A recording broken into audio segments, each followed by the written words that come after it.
Bom, vamos lá então. Vou fazer 4 exemplos, tá? E para a gente começar o semestre de bom humor, fazer um exemplo bem simples primeiro. Bem simples, depois ir tornando um pouco mais complicado, né? Estou pegando exemplos todos lá do Sears, do Zemansky, ou do Jung Friedman, né? Que são os editores atuais. E que eu disponibilizei lá no Moodle para vocês, tem na Pergamon também, e a lista de exercícios para estudo também é de lá, tá? Enfim, então esse aqui, exercício 21.5.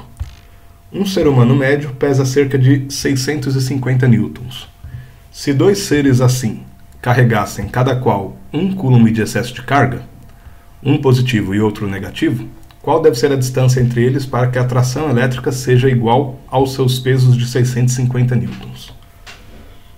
Tudo bem, então, se cada um desses seres humanos aqui, dois seres humanos médios, se cada um tem 1 coulomb de carga em excesso, só que um positivo e outro negativo, qual a distância entre eles para que a atração seja de 650 newtons? Então está aqui, o peso de cada um 650, a carga de um mais 1 coulomb, a carga do outro menos 1 coulomb.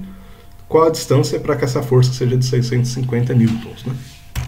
Bom, relação escalar entre força e distância e carga, enfim, é essa aqui. Um detalhe, esqueci de comentar na explicação, mas por que a gente costuma usar força em módulo, né, para cálculo? Porque se ela está para a direita numa carga, ela está para a esquerda na outra, né? Simples assim. Tá? Seja de atração, seja de repulsão. A gente calcula módulos, né? Então, se eu quero calcular o R, eu isolo ele aqui, passo para lá, enfim. K, Q1, Q2 sobre F. Eu tenho a constante que é 9 vezes 10 a nona. Cada carga vale 1 coulomb em módulo. 650 newtons de força, está tudo no Sistema Internacional de Unidades. Essa distância entre as duas cargas dá 3,710 ao cubo metros. Olha que louco isso, né? Para duas pessoas terem uma força de 650 newton, se elas estiverem com 1 coulomb de carga em excesso, elas têm que estar a quase 4 km de distância uma da outra. É um absurdo, né? O que está de absurdo aqui é 1 coulomb, né? 1 coulomb de carga é muita coisa. Se as pessoas estiverem com tanta carga assim, Ave Maria. A gente não faz isso, na prática isso não existe, né? Enfim. Tá? Então, um exercício bem simples para não perdermos tempo. Exercício 2, exemplo 2, né? Exercício 21.9.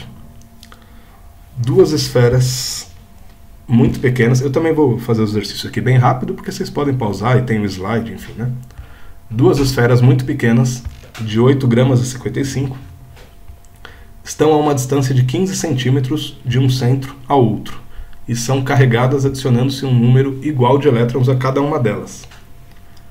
Desconsiderando-se todas as demais forças, gravitacional, magnética, etc., quantos elétrons teriam de ser adicionados a cada esfera para que ambas acelerem a 25 G quando forem libertadas? Para que lado elas vão acelerar? Então vamos lá. Qual a questão? Tenho duas esferas com massa de 8,55 gramas, passei aqui para quilogramas, estão numa distância de 15 centímetros, passei para metros aqui. Eu tenho preferência de sempre usar no Sistema Internacional de Unidades, para não ter erro, né? E a pergunta é, quantos elétrons têm que ser adicionados a cada esfera para que elas acelerem uma aceleração de 25 G? Então quer saber a quantidade de elétrons, que geralmente a gente usa o N minúsculo aqui para quantidade de elétrons, ou número de elétrons, né?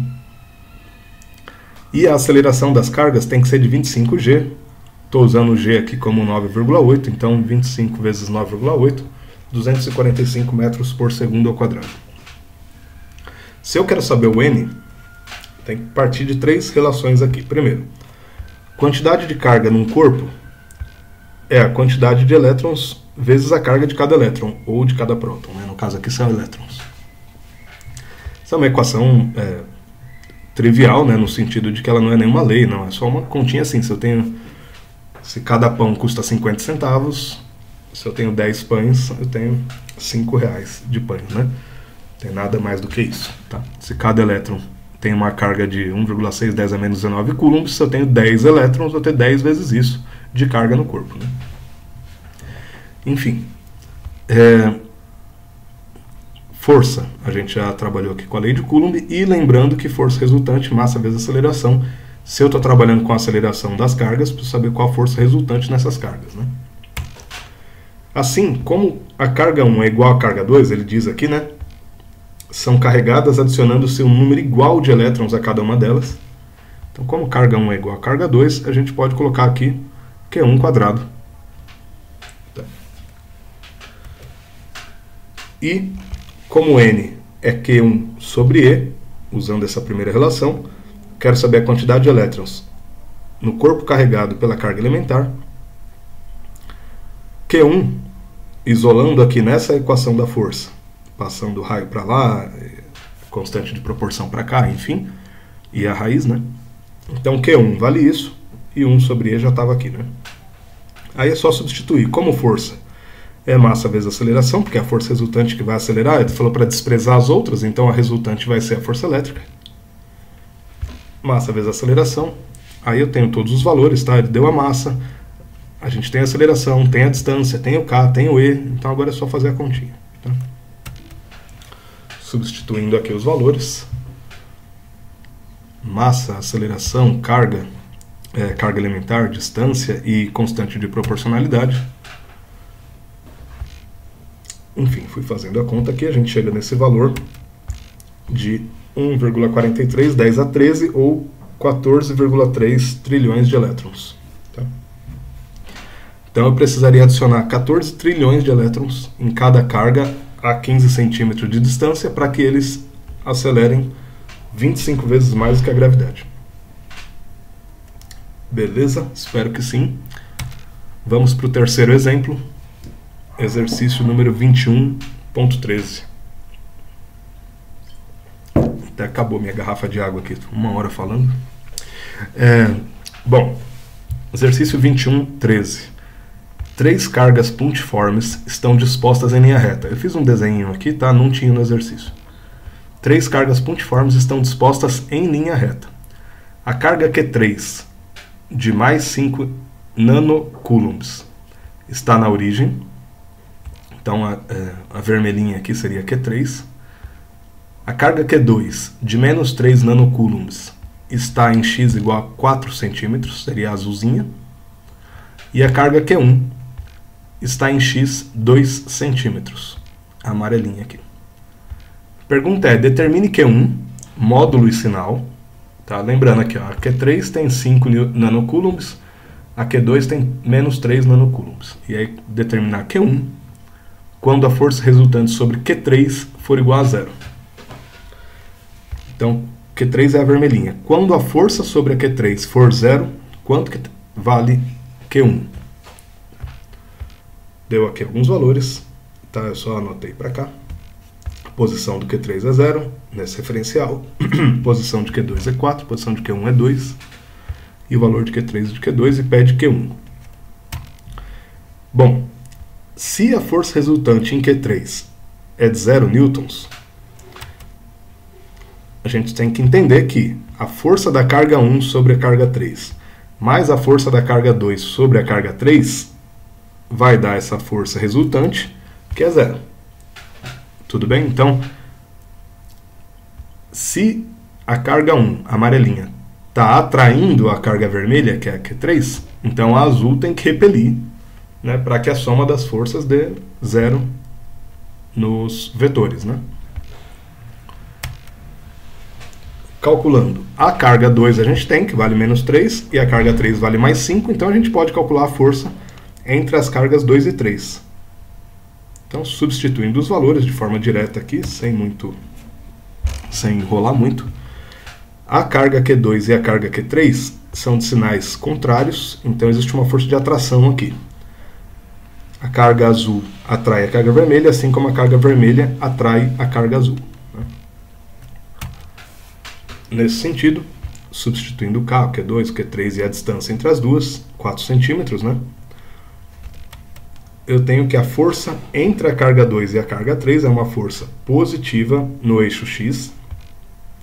Essa forcinha azul aqui. da carga 2 na carga 3 de 8,4 10 a menos 5 newtons.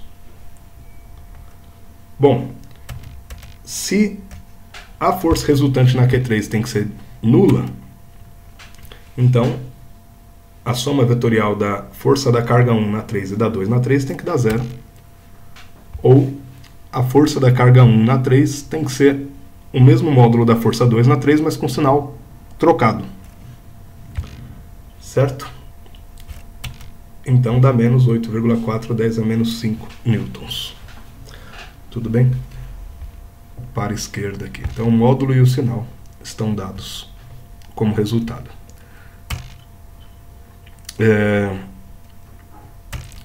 Pediu mais alguma coisa aqui? Ué. Ah não, ele pediu o Q1, desculpa, né? Aqui eu calculei só a força da carga 1 na 3. A pergunta não é a força, a pergunta é qual o valor da carga, né?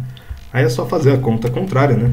Como a força da carga 1 na 3 é o valor do módulo do produto escalar entre Q1 e Q3, então, isolando o Q1,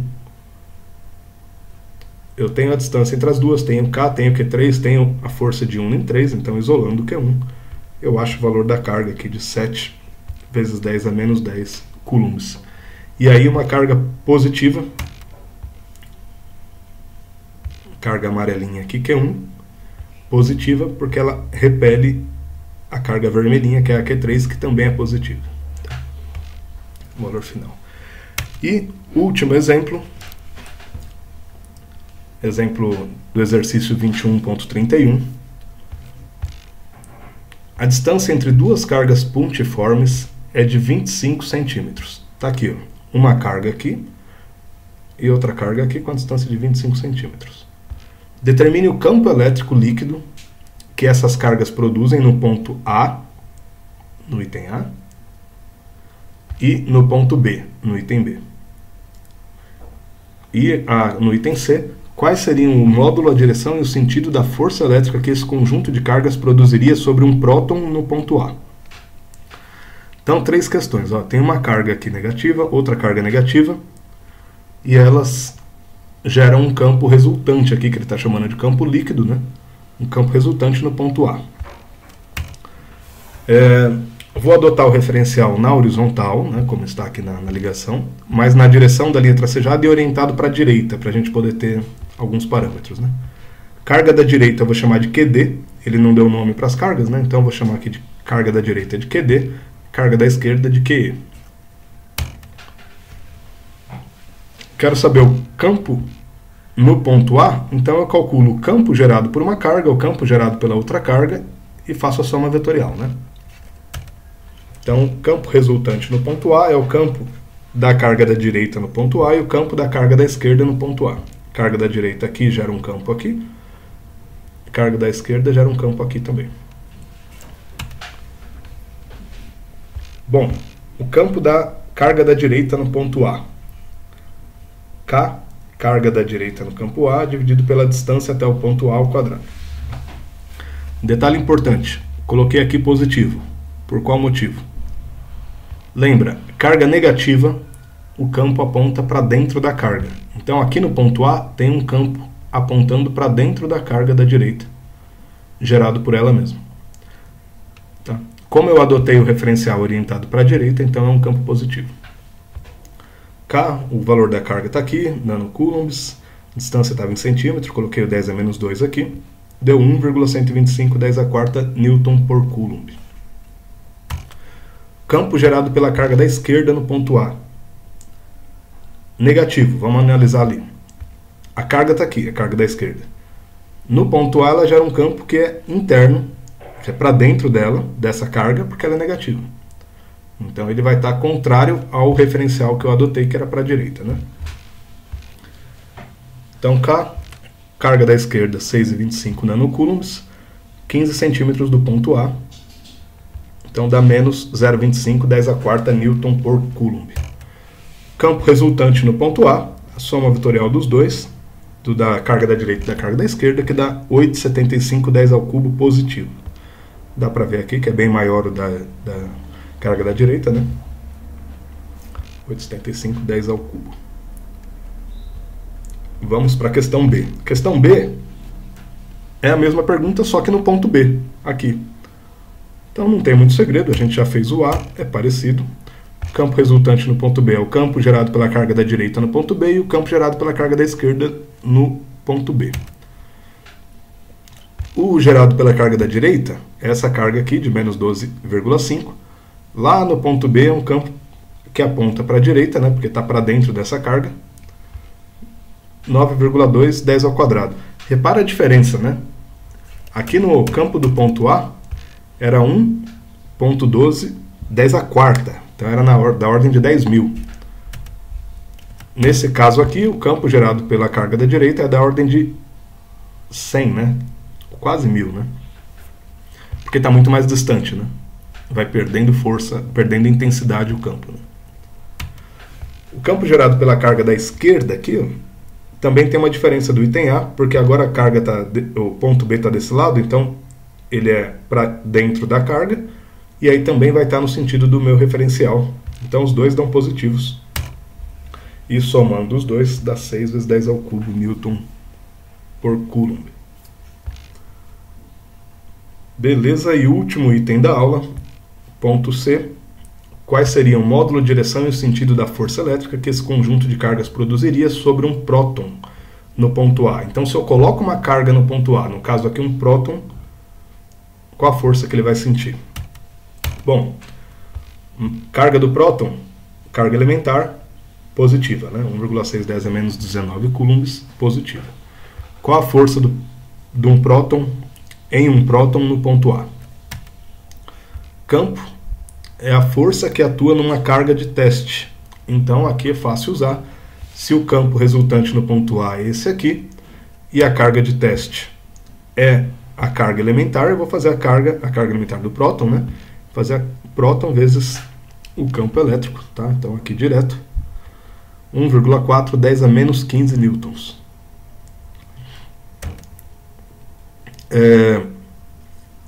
Ele pergunta também a direção e o sentido, né? Para a direita, no sentido do campo resultante. Lembra que o sentido do campo é definido por uma carga positiva de teste. Então, como o próton é positivo, ele vai sentir a força no sentido do campo. Tá? Não tem segredo. Beleza? Bons estudos, então. Atendimento nas quartas-feiras, das 10 a meio-dia, 10h40 a meio-dia. Cuidem-se e qualquer dúvida apareçam lá.